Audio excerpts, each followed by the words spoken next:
Hey everyone, welcome back to another video. In this video, I'm going to show you how you can 10x your marketing efforts. Good marketing comes down to one thing and one thing only. It's the ability to convey a message that truly resonates with your target audience. That's it. That's your objective, is to find how to actually connect and get your target audience to relate with what you're selling. People in the agencies, they come up with those really complex and sometimes ridiculous way to try and market a product. It all comes down to actually knowing your customer, really doing some deep research to truly understand what makes them tick, what actually keeps them awake at night, what problems they face, all of that. So in today's video, I'm going to show you a few different strategies and mainly one method that I call the custom and hooks matrix to come up with the ideal marketing messages that you can then use across all of the different channels, which not only going to help you increase those ROAS on different ad platforms, but also just increase the quality of the results from both influencer marketing all the way to affiliate marketing. The goal here is to find a laser focused marketing message. So here's a quick spreadsheet that I've created. There's so many different things you've got to focus on when you're trying to come up with good marketing campaigns. But at the end of the day, it's the ability to relate with the problems or the desires or any of those sort of things that your customers actually face. Messages. So the first step is what I call the customer matrix. So this is just for you to start essentially categorizing the different groups of customers that you might have. Depending on what stage of the business you're in, or depending on what stage of the business that you're actually helping is, you might have one or two, or you might have more. Obviously, generally, the more advanced and the more established the business is, the more different customer profile you might have. But in the early days, if you're just starting, I actually recommend just starting with one customer type or two at the absolute maximum. So in this particular example, I'm going to show you essentially how I would come up with the ideal marketing message for a daily planner, a sustainable coffee pod, or like a lip balm. So here, for example, let's say we're just taking the daily planner. One of the customer groups would be, okay, cool. So what you want to figure out is how old they are, just because in order to truly relate, you've got to understand who they are and what stage of life they're in and what kind of issues they face, all of that. So two things: if you're actually starting out, you're going to make this up, right? You're going to ideally, hopefully it's a problem that you've had and you're trying to solve, and therefore you can somewhat extrapolate some of the issues and some of the characteristics that customer group might have. Otherwise, the main and easiest way to do this is to actually run a survey. So if you're helping a brand, for example, like a fashion brand, or if you're helping any e-com brand, essentially the easiest way is to run a survey, whether it's on the stories. So just do stories with a few different polls to ask those questions, again, with the goal of potentially getting them to win something if they reply to that survey, because that survey is going to be incredibly valuable for you to actually come up with the marketing message down the line. So what you want to know is roughly how old they are. Just that gives you some sort of idea, and you'll see later on, especially when you're trying to match it with different audience group, that will just help you understand where they're at. Then the category name, this is just called that whatever it is. So for this particular example, is like moms. Occupation, this particular example is like working professionals while actually taking care of the kids, so they're juggling both. So this will be the ideal customer profile for this daily planner. And then these are the kind of three questions that essentially, if you can truly understand that for your customers, you're really off to an amazing start. And this is something that I would recommend all of you guys to continuously get your clients or yourself to ask your customers, because not only does that evolve, but this literally can be immediate campaign ideas and immediate marketing messages that could truly help you. So the first thing is, what was the life like before using your product?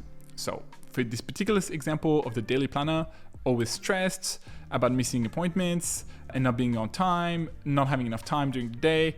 All of these were the kind of feedback that we kept getting and getting. So that's essentially how they felt prior to buying your product. So you can now immediately know, okay, cool. So that's going to be the pain point that they're going to face here. Then the opposite, how do they feel after using your product? So again, now those guys are feeling of well-being, well-organized, reduced overall stress, and overall happy, or just overall be happier. So now you're like, okay, cool. So that was a transformation. So we got them from point A to point B, and that's what happened. And then one question that I actually love asking as well is, what was the main reason you purchased the product? Because in that question lies tremendous amount of information that you can use and essentially dissect and literally apply on a number of campaigns. And so for example, this, like they saw it on TikTok and wanted to take control of their life and stop being overwhelmed. So that was actually, these are real answers from the survey that we ran for this company that sells daily planners. And essentially, that was just very interesting to see. And so that, of course, you're like, oh, okay, cool. So obviously that channel means that it works for them. Then you can understand the state of mind that people are. And you're like, okay, cool. So what they really want is just stop being overwhelmed. So that's step number one. Categorize your different customers. So again, for this daily planner, it could be moms, it could be like entrepreneurs, it could be students, it could be a number of different things. So as I said, depending on what stage of the business, you might have one or two, or you might have more. And then this actually kind of allows you to create specific campaigns where sometimes it's a whole customer group, again, female, a specific age group, and this will then reflect in the age of potentially the model that you use for the ads, all of these different things. So step number one, do a bit of an audit of your customers or your client's customer and figure out if you can have a few different categories of customers here. All right. So now this is where the fun begins. So now it's called the hook matrix. And so obviously the goal with marketing is to have an overall amazing marketing message, but then you've got to hook people to essentially then consume the rest of your marketing message, right? Because we get bombarded by marketing and advertising everywhere all the time. So you've still got to grab and have that hook at all times, right? This is super important. Regardless of your marketing message, you then need to have the initial bit that just hooks people in. So hooks, there's many different types of hooks, but for us, I truly think that you can focus all your efforts onto 4 types of hooks. One is fear-based hooks. Okay, so that's typically, for example, for this daily planner, it's the idea of missing an appointment. That's a fear that the target customer might have, or the fear of being overwhelmed. So fear, massive category, you can do some awesome stuff there. Again, for example, for sustainable coffee pods, like the coffee pods you put in an espresso machine, now that essentially the patent or whatever kind of stopped, a number of companies were able to also create those sustainable coffee pods, and therefore there's just lots of people trying to do that. So these guys were essentially doing one that was like a recyclable. And so again, the fear here is polluting the world every single time they have a coffee. So that sucks. Running out of coffee, that could be a fear if you actually drink coffee every single day. And then consuming chemicals if you don't really know what's in it. So these are fear, right? And so fear is an amazing kind of like things that you can tap into in order to hook your customers in. Because if you understand the fear that your customers have and you show them that particular fear, then they'll relate to that and then you can deploy the rest of your marketing message. The second category is desire. And so desire is essentially the opposite of fear. It's what do they wish? Like what would be the ideal outcome for them? So again, for this daily planner, it's a sense of being organized, stress-free, the ability to achieve more, to be more proactive and more productive, and just to keep motivated. So this is like the desire that customer group actually has. So for the sustainable coffee pods, for example, is just the desire is to using products that are eco-friendly and aren't bad for the world, great tasting coffee that isn't at the expense of the planet, a number of different things, right? And the lips, it's glossy, hydrated lips, kissable lips, healthy lips, skincare, blah, blah, protected by the sun, a number of desire that people might have. So again, desire, it's something that you really want to do a deep dive into the desires of your customers. Because if you can understand this, then you really can start tapping into this really potent feeling and really important aspect of what they're trying to achieve in life, which is essentially how you're going to get them across the line. And then the third one is social proof. So social proof is again like one of the hooks. So for example, for this daily planner, 100,000 people are using this planner, as seen on Forbes, or this person uses it, this influencer uses it. All of that is just kind of stuff you can use in order to get your customer to actually care and hook them into your marketing message.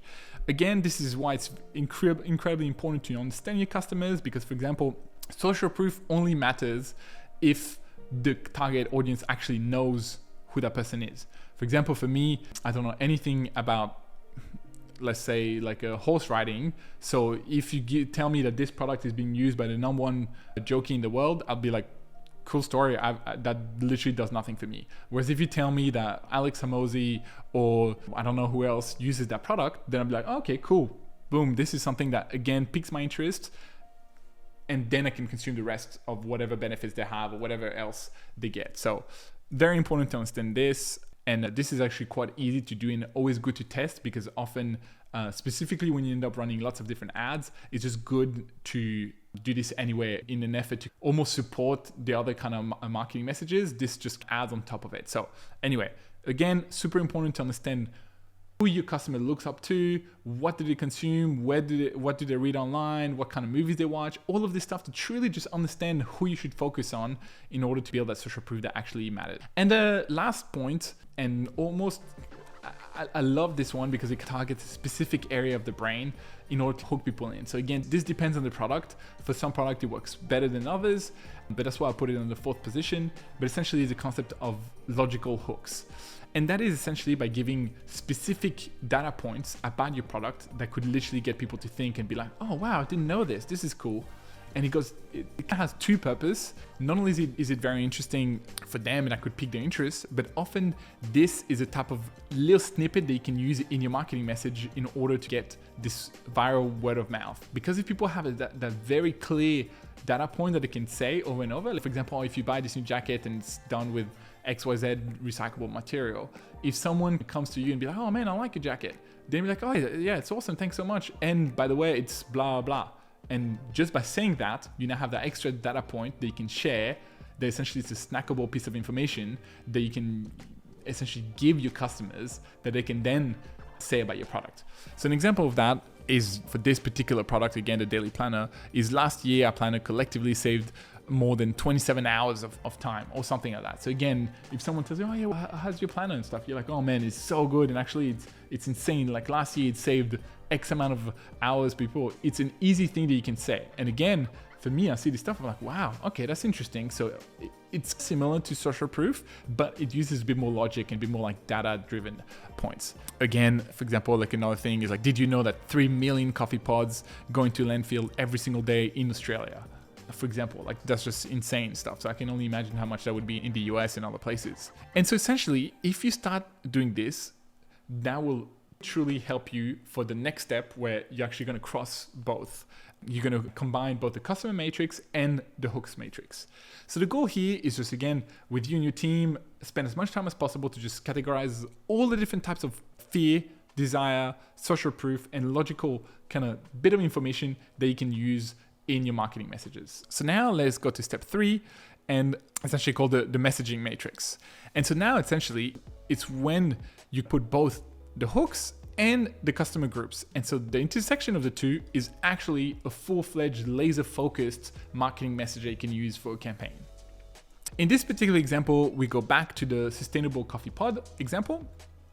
And then here, these were some of the customer groups. So again, moms, single professional, and business owner. You can see how it works. So for example, fear, again, for this particular customer group is essentially the fear of pollution, because again, it's a sustainable brand. It's all about like recycling and all of that. So of course, the target customer is really cares about the planet. So again, for them, the biggest fear is to essentially further contribute to polluting the platform, the world. So here, if you think about the intersection of pollution and like a mother, essentially the ultimate message is, are you worried about the impact that you leave like for your child on the world, kind of thing. So essentially saying that whatever you consume is going to leave the world in a worse place for their children. So it's a highly important topic for them, right? They would be thinking about that all the time. If you're parents and you really care about the environment, of course, in a few years, you won't be there, but your kids will still be. So you're doing everything in your power to try and prevent that.